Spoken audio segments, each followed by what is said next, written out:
¿Qué tal están? Bienvenidos. Mi nombre es José Manuel López García y les voy a leer mi artículo titulado Idealismo de Fichte.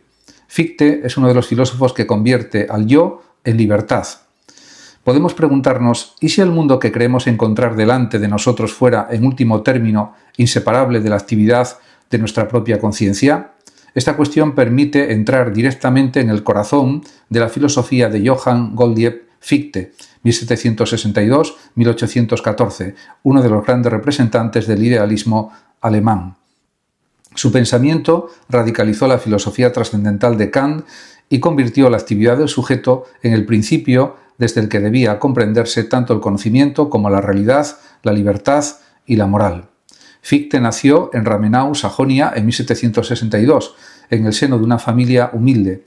Gracias a un varón que reconoció su extraordinaria capacidad intelectual cuando era un niño, pudo formarse. Durante sus primeros años se interesó especialmente por la filosofía de Kant. Su reconocimiento llegó rápidamente después de publicar en 1792 el ensayo de una crítica de toda revelación, que escribió en 5 semanas, durante su estancia en Königsberg en 1791, después de haber conocido personalmente a Kant. Inicialmente fue publicado anónimamente. La obra fue atribuida durante un tiempo al propio Kant. Este deshizo el equívoco al revelar que su autor era Fichte, con lo que éste adquirió una notable reputación filosófica. En 1794 obtuvo una cátedra en la Universidad de Jena. Allí desarrolló su proyecto filosófico conocido como Doctrina de la Ciencia. Sin embargo, su carrera académica sufrió un importante golpe debido a la llamada disputa sobre el ateísmo, que terminó provocando su salida de Jena.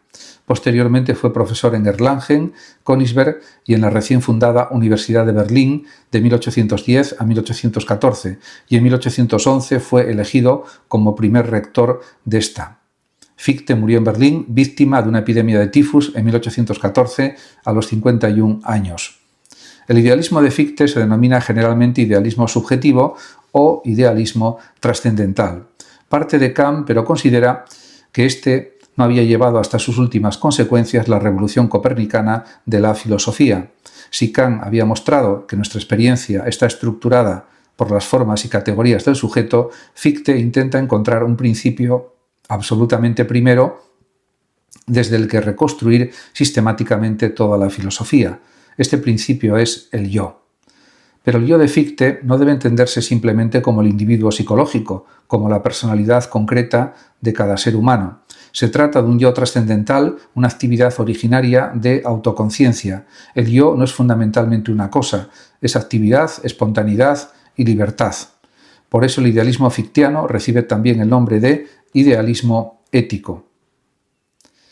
La realidad adquiere sentido dentro de una concepción en la que el ser humano está llamado a actuar libremente y a transformar el mundo conforme a exigencias racionales y morales.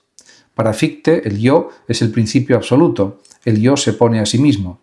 Esto significa que la conciencia no es algo pasivo que simplemente recibe impresiones procedentes del exterior. El yo es una actividad originaria que se afirma a sí misma, pero aparece inmediatamente una dificultad. Si solo existiera el yo, no habría oposición, resistencia ni mundo. Por eso Fichte introduce el no yo. El yo pone frente a sí un no yo, es decir, aquello que aparece como límite y resistencia a su actividad. No afirma que cada individuo fabrique físicamente el universo. Su problema es trascendental, explicar cómo se constituye la experiencia de un mundo objetivo para un sujeto activo. El yo y el no yo forman así una estructura dinámica. El sujeto encuentra límites que debe superar mediante su actividad. Para Fichte, el ser humano no se define principalmente por contemplar la realidad, sino por actuar. El mundo se convierte así en un campo de acción moral.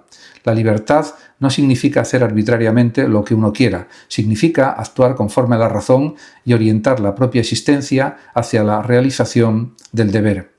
En este sentido, Fichte transformó el idealismo en una filosofía profundamente práctica. Conocer y actuar están estrechamente relacionados. La ética ocupa un lugar central en Fichte. El ser humano está llamado a desarrollar indefinidamente su libertad y su racionalidad. La existencia de obstáculos no constituye simplemente una desgracia, permite precisamente que la libertad se manifieste. Sin resistencia no habría esfuerzo y sin este no habría desarrollo moral. Por ello, la vida humana aparece como una tarea permanente de autoperfeccionamiento. La filosofía fictiana posee, por tanto, un marcado carácter dinámico. Nunca alcanzamos definitivamente la perfección moral, sino que debemos avanzar continuamente hacia ella.